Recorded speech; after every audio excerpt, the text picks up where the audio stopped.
Assalamualaikum warahmatullahi wabarakatuh. Salam sejahtera bagi kita semua. Pagi ini Ibu akan menjelaskan materi yang keempat, yakni tentang teks laporan hasil observasi.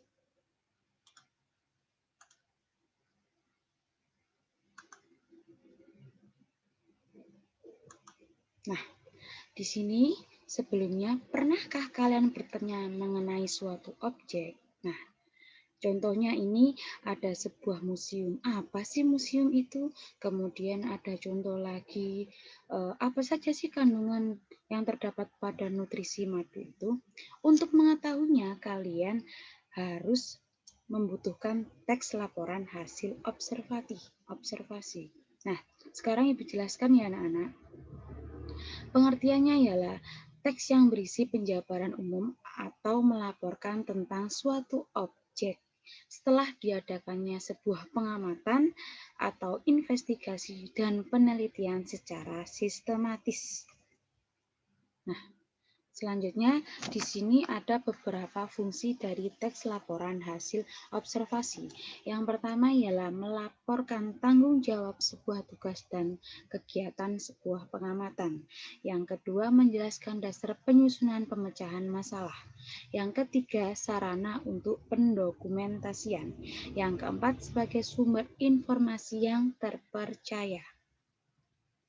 Selanjutnya, Ibu akan menjelaskan ciri-ciri dari teks laporan observasi. Ada 6 ya ciri-cirinya. Yang pertama adalah bersifat objektif atau hasil observasi harus sesuai dengan keadaan objek atau sesuai dengan pengamatan yang telah dilakukan. Yang kedua, bersifat universal atau teks laporan hasil observasi tidak toleransi atau memihak kepada pihak-pihak tertentu.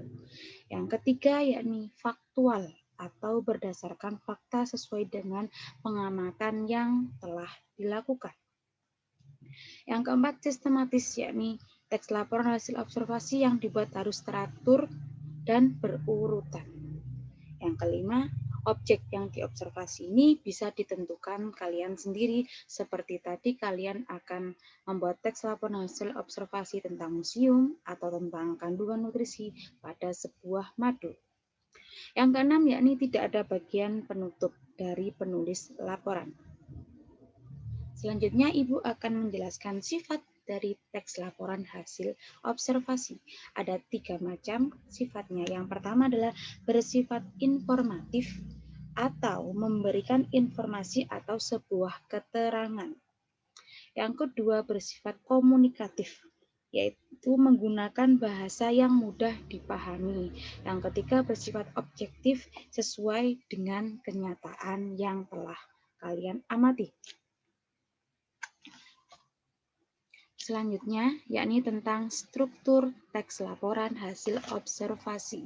Ada 3 ya strukturnya. Yang pertama adalah deskripsi umum. Ya, di sini seperti pembukaan yang berisi pengertian mengenai suatu hal yang dibahas di dalam teks tersebut. Misalnya kita akan membahas tentang sebuah museum, kalian akan menjelaskan definisi dari sebuah museum tersebut. Kemudian bagian kedua yakni deskripsi bagian. Bagian ini berisi ide pokok dari setiap paragraf atau penjelasan secara rinci. Misalkan kalian akan menyebutkan jenis-jenis museum, kemudian apa saja yang terdapat di dalam museum tersebut, dan lain sebagainya. Yang ketiga, berisi simpulan. Simpulan ini adalah bagian menjelaskan manfaat atau simpulan atau fungsi yang terdapat dalam teks laporan hasil observasi. Simpulan bisa juga dikatakan sebagai bagian manfaat atau fungsi. Selanjutnya, di sini Ibu akan menjelaskan perbedaan teks deskripsi dan teks laporan hasil observasi. Jika teks deskripsi ialah berdasarkan apa yang kalian lihat, seperti sebuah contoh tentang teks deskripsi kelinci. Kelinciku bernama Bagas. Dia adalah kelinci yang sangat manja, matanya coklat seperti madu, dan telinganya panjang melambai-lambai kalau dia berlari. Teks deskripsi ini berdasarkan apa yang hanya kalian lihat saja. Kemudian teks laporan hasil observasi, yakni kelinci adalah sebuah hewan mamalia dari famili Leporidae. Asal kata kelinci berasal dari bahasa Belanda yaitu koninche yang berarti anak kelinci. Nah, di sini jelaskan perbedaannya. Kalau teks deskripsi itu bersifat unik dan individual, ya. Sedangkan teks laporan observasi bersifat global atau universal.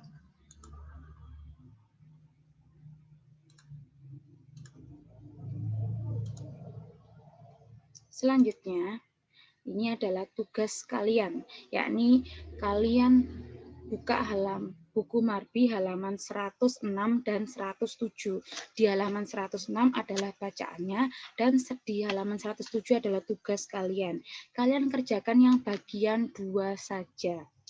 Tugas kalian dikerjakan seperti biasa di kertas folio. Kalian buat tabel seperti contoh di buku Marbi. Kemudian kalian foto dengan jelas ya anak-anak. Jangan sampai fotonya blur karena ibu susah membacanya. Seperti biasa kalian upload di Google Classroom. Kalian perhatikan lagi cara penguploadannya karena sudah ibu share di grup pembelajaran. Dan jangan lupa kalian beri nama, kelas, dan juga nomor absen. Karena biasanya ada beberapa tugas yang tidak ada namanya. Demikian, mohon diperhatikan instruksi dari ibu. Tetap semangat anak-anak. Semoga kalian sehat selalu, semoga pandemi ini segera berlalu dan kita bisa mengikuti pembelajaran secara langsung. Wassalamualaikum warahmatullahi wabarakatuh.